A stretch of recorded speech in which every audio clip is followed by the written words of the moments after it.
Hi, everybody. Welcome back to the EWOC November Fundamentals series. We are so happy to have you all back. I am Shasta. My pronouns are she or they. I am in Arizona, and we are really, like I said, glad to have y'all here for week 2. And we're here for the organizing conversation. So this is really how we do the work of organizing, bringing people together and making sure that we can actually move folks into action and motivate folks to get the people that we need to do the work that we need.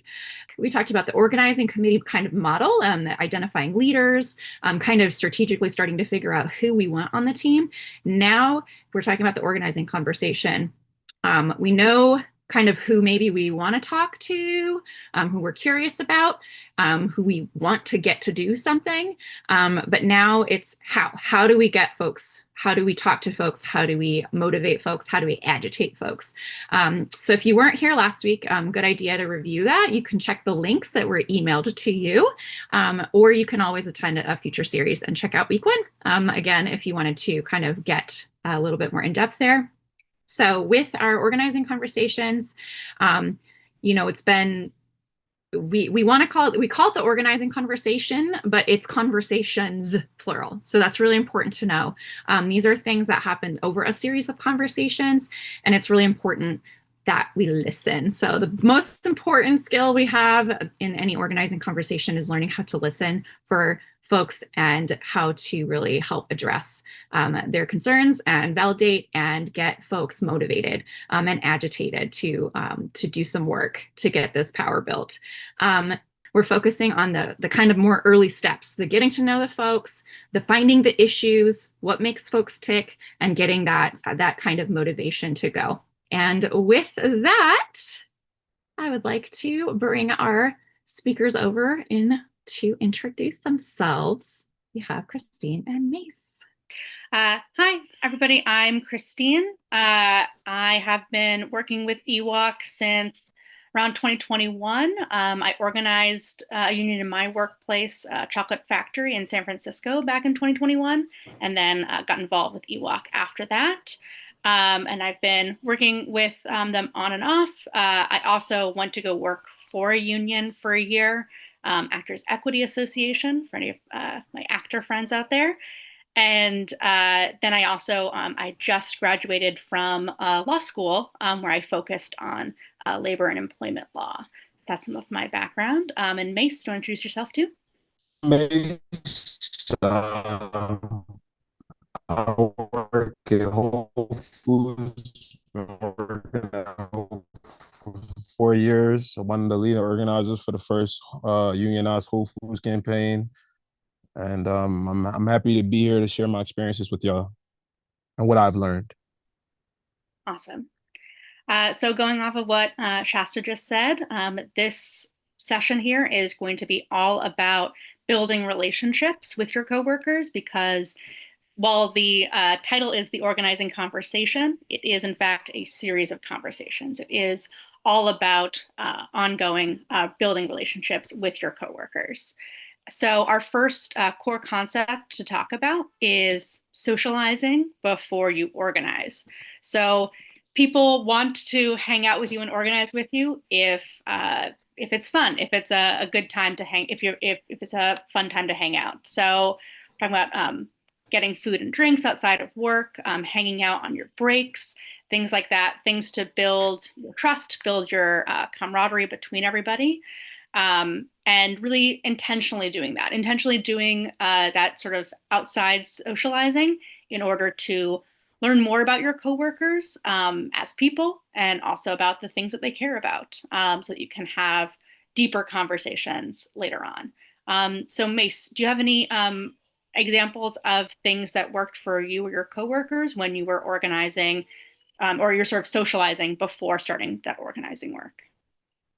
Me and my coworkers, we always like to go out to get food. I'm a firm believer food brings you together. You feed people, y'all come closer, y'all talk. We spend a lot of time. We went to bowling, we did bowling together. We chilled at the park together. Even if we didn't go nowhere, I think that was some of the best conversations we had. We just went to park together. We spent a lot of time with each other before these conversations. It's always important to build trust first, trust amongst each other, because that's going to be the key foundation to, the first organizing conversations for sure. Yeah. How did you sort of approach those sort of social situations? Would you sort of have people go out in groups, that sort of thing? Yeah, we went out in groups, or some people might be closer to others, so they might chill outside. You're not going to build connections with everybody you're trying to talk to, but as long as somebody in that group has a connection with them. So, we chill in groups, but sometimes we'll go out separate.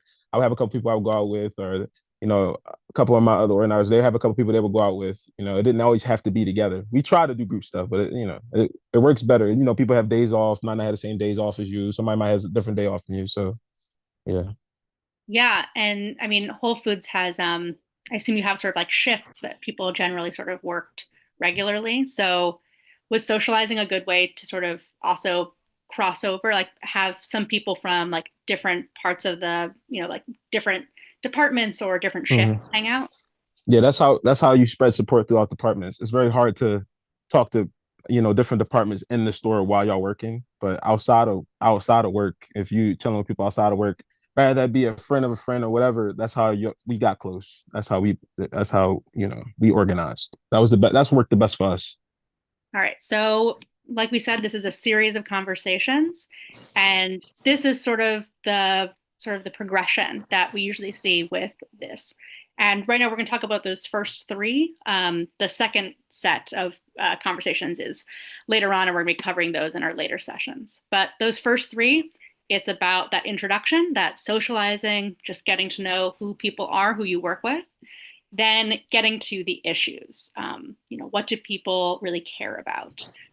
What are the issues that are coming up in your workplace amongst lots of different people?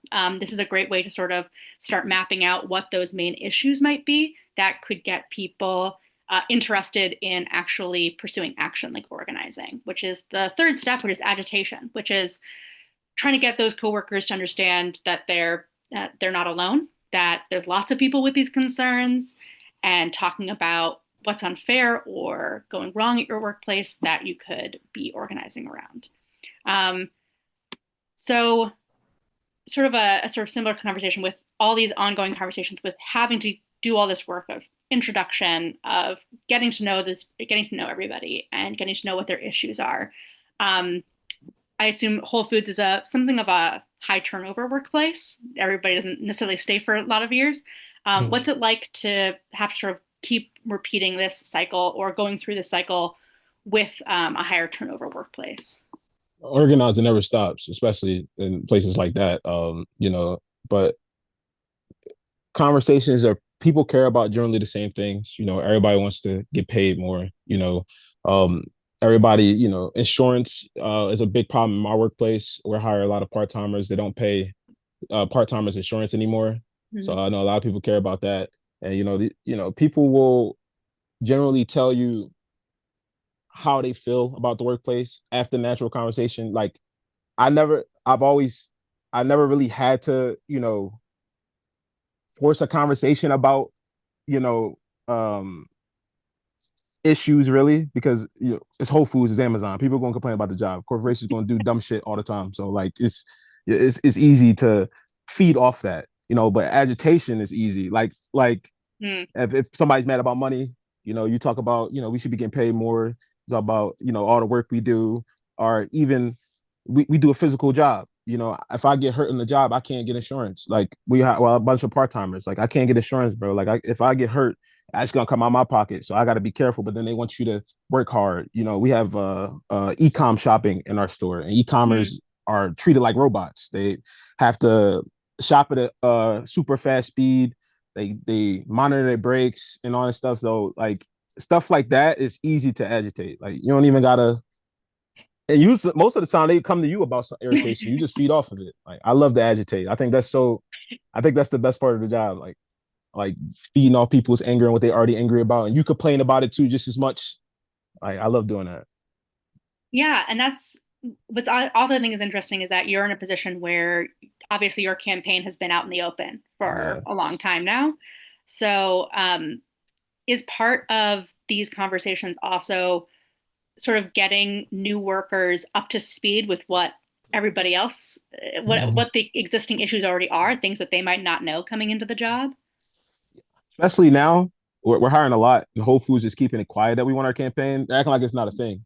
So Mm. we're hiring hundreds and hundreds of people. Like it's crazy. That's the most I've ever seen people get hired. And you talk about them, they don't hear nothing about the union. They might hear something here and there, but nothing about the union. So when I know a key talking point for me is when we fought for our campaign, they gave us $1 to try to bribe us, like around the PA area, and they told us we wouldn't get it if we voted yes for the union. We might not be able to get it. So I talk about people like we started 17 because of what's going on. I talk about people about how it used to be. You know, they do all that, the snacks in the break room and all that stuff. I do tell people that's a good organized conversation. How it didn't used to be like that.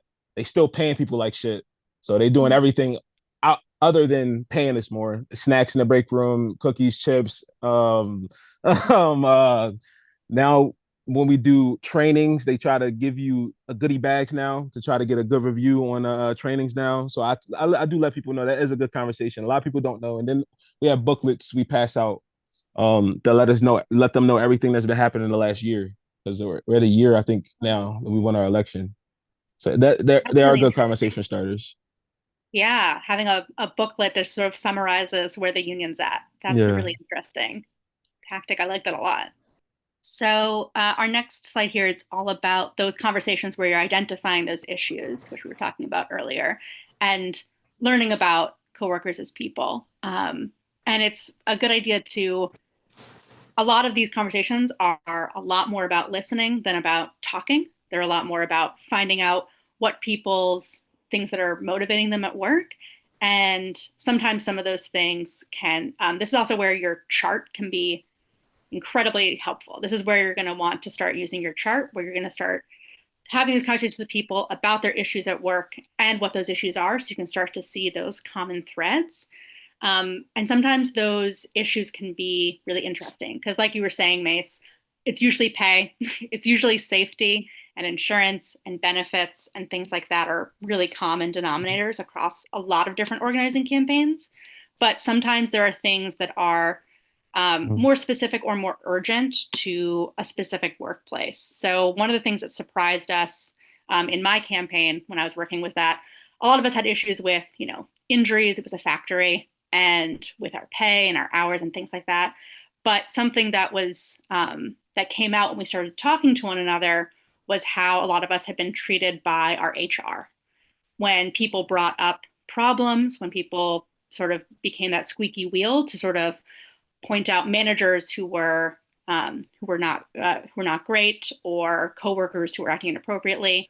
The ways that HR treated us was to make individuals seem like it was all their fault and that they were the only ones in the entire company who had ever had a problem with anybody else in the company. And by talking to each other, we realized that that was not the case. And so we were able to start understanding that that was an issue that work collective action could also help to deal with, by all of us sort of knowing this was a tactic that they used and this was an issue that was happening in our workplace. For Mace, were there any things that surprised you when your coworkers and you were sort of assessing what people's issues were with their workplace? Surprising wise, I know there was a lot of favoritism at my job. Some people were getting treated better than others. Some people was getting their hours cuts and others wasn't. Um, and I know going back, listening to people problems is very important. I've grown a lot of connections with my coworkers just from talking about the issues. Money, they can't afford to live where they are, or they're struggling finding a place to stay or stuff like that. It's like these conversations become deeper than just the workplace. It becomes personal, about personal lives and stuff like that, and that's what brings you closer together. And that's what that's why we build such a close connection with our coworkers, because you want to show people that we can make a change together. I care about you deeper than just the job. I care about, I want you to be comfortable. I want you to be okay. I want you to have insurance. I want you to feel protected at your job. And when you show people that you care about them deeper than we just working together, people will gravitate towards you.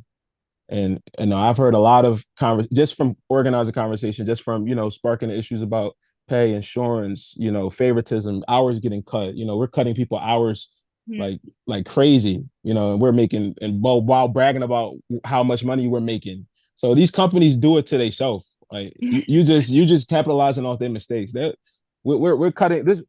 We had somebody get cut 10 hours this week, but then we bragged about how much money we made throughout that week. We made the most money we made like the whole year. These companies will do it to Yeah. themselves, but yeah, I definitely important to listen to people. Definitely important. It takes time, and people will open up. It takes time. You keep showing up for people. You keep talking to people about the issues, and it takes time. They will gravitate towards you, especially when you're genuine and they know you're genuine. If you genuinely care about people, then people will always gravitate towards you. Yeah, it's a sort of common refrain that the boss is the best organizer because Yeah. they're always saying things that it's really great. It's a really great opening to an issues conversation or an agitation conversation to point out the discrepancies in the things that the boss is saying, just like you were saying, Mace. They'll make your job easy for you. Some of them will, Yeah. for sure. Yeah, that's a really common one is I know for us, they talked about how we had like blown all of our, we had met all of our sales goals. Like we exceeded all of our sales goals for the holidays, and it was amazing. And like we'd made more money even during COVID than we'd ever made before. And then as soon as we announced that we were organizing, it was suddenly that the company was in financial ruin. And Yeah, right. yeah, yeah, that's a really common one to sort of, you can use that to start talking to your coworkers about what other sort of discrepancies they're seeing and what other issues they're seeing. And so, yeah, so this is, again, part of agitating people and making all of your individual issues, all the problems that everybody has with pay, with injuries, with things like that, and making them collective and going towards action. And this is, again, where you're using your chart to make those assessments based on your conversations about how much someone is actually interested in putting in work towards taking that action towards maybe signing a card or attending a meeting is actually a really good start if you're having OC meetings or meetings with people who are interested in forming an OC. If you have somebody who's interested in joining together with that, or just interested in meeting up with other coworkers to discuss this, as opposed to these one-on-one conversations that are sort of like casual conversations, you know, in the hallways or whatever else at your work. Um, that's really big, and helping them to feel like they could take that action and change their workplace.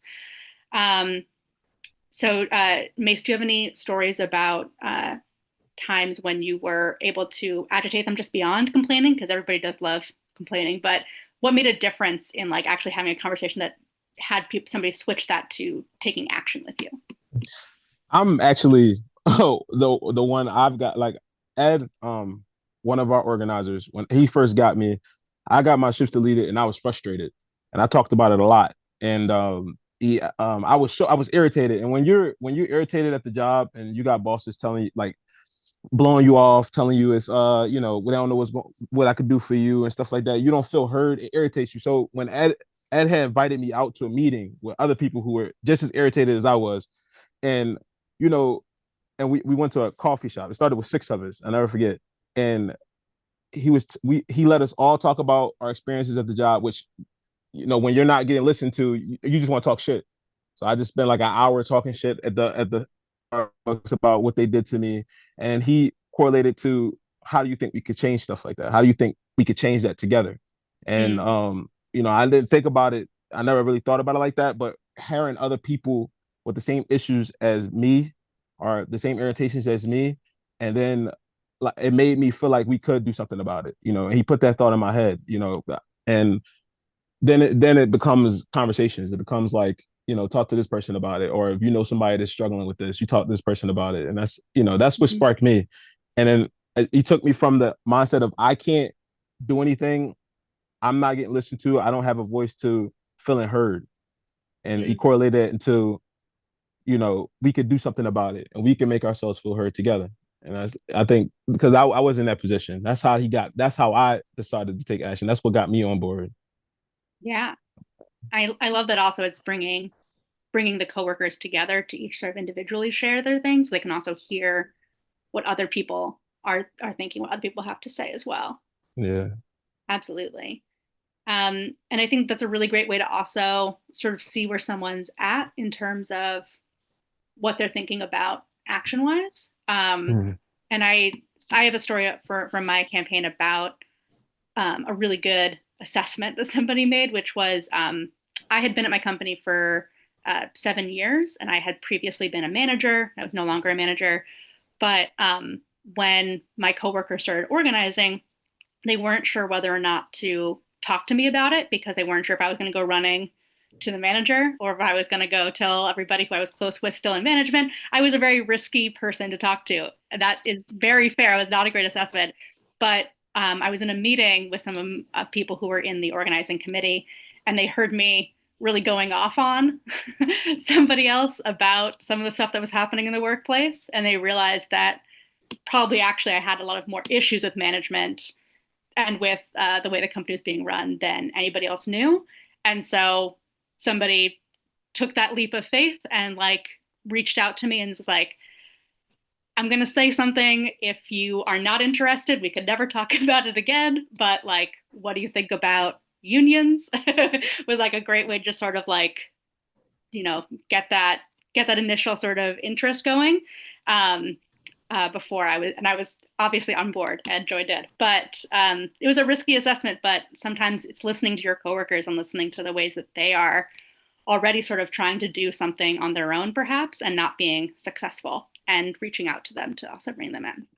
So going together with your story about bringing workers together to talk about their issues and talk about the kinds of things they want to see change in, making those individual problems collective by seeing what issues are coming up over and over again in your organizing conversations, and finding ways to create that solidarity, create that care between coworkers as you're trying to do these organizing conversations. So if you have any other stories about ways you've connected workers, that'd be great. But also, if anybody in the chat has any ideas for like ways to bring together workers after you've started having some of these conversations, we'd love to hear them in the chat as well. And this can be a tricky one also for when I was organizing. So make a Discord server, Nicholas, great idea. When I was organizing, we were largely having to organize remotely on Zoom because it was during COVID.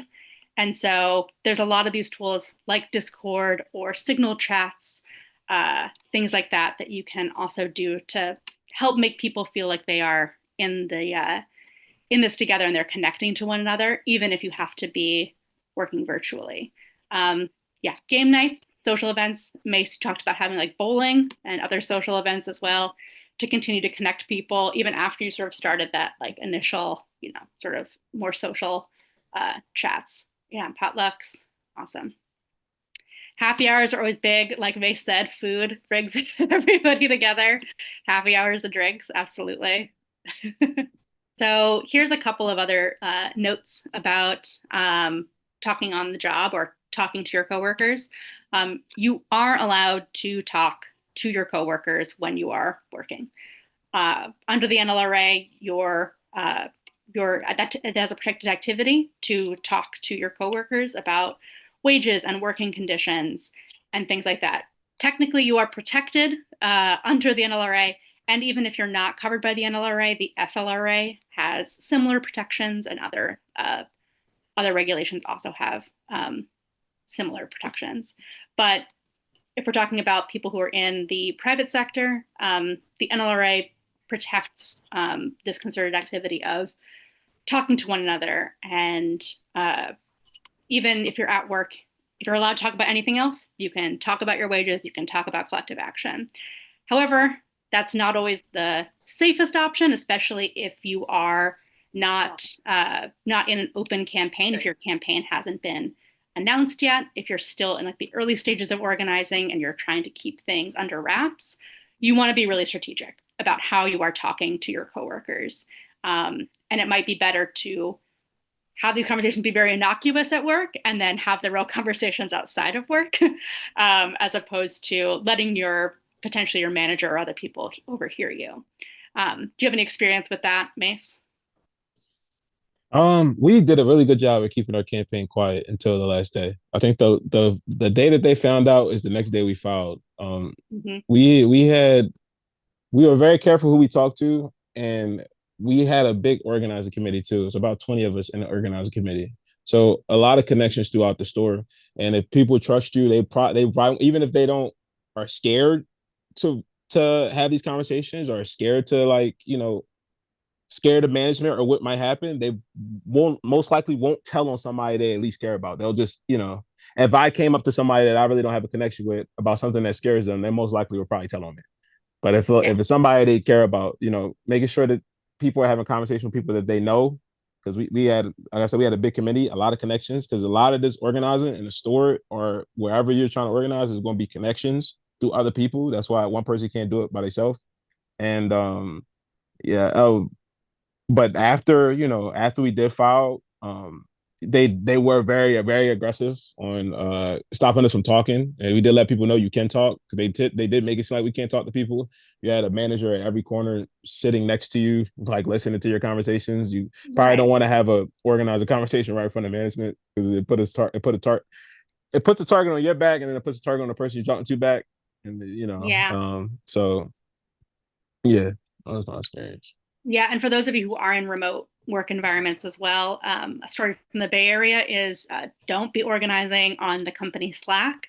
There was a company out in the Bay, Boba Guys, which they ran into a lot of trouble with that because the company could see all their Slack messages that they were sending. So got to be really careful about who can see or who can hear what you're doing. But these small moments of connection that you can then maybe say, hey, will I see you at the happy hour? Will I see you at the game night? Will I see you at bowling? That you can bring it outside of the workplace. So we want to meet outside of work when we can, in fun, environments, in places where people can share and feel heard and socialize, and all of these things. So you can assess all these different things when you are considering your outside.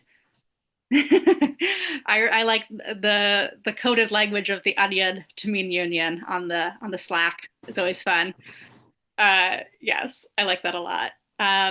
Wrapping up with our core concepts, we want to socialize before we organize and continue to socialize throughout organizing. Organizing should be fun. It should be something that builds people up and adds to people's lives. Organizing requires listening. So learning about what your coworkers care about and making those issues collective.